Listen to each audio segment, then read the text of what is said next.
Hey guys, we've had a pretty busy week this week. We've done 3 cam upgrades.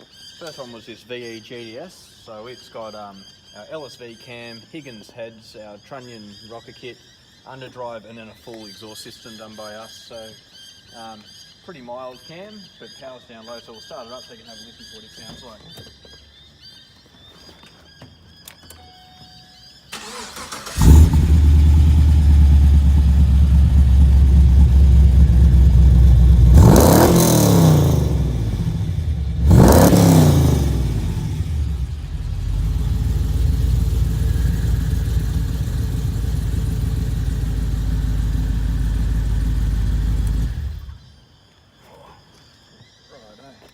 So the next one we did is this really nice Caprice.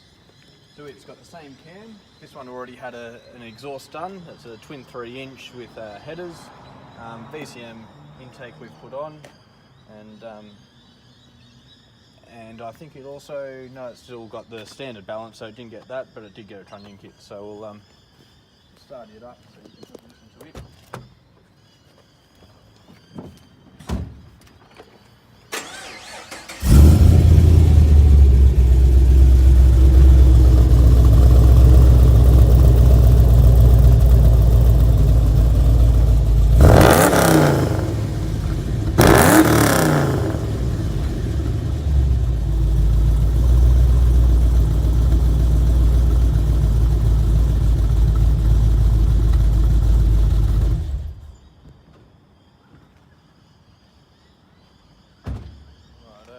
And the last one we finished up today, another VE. It's got the Pontiac front on it, but it's got our HP3 cam and kept the standard balancer and trunnion kit standard, and it already had the VCM intake, and it already had, I believe, an X-Force catback system on it. So we'll start it up.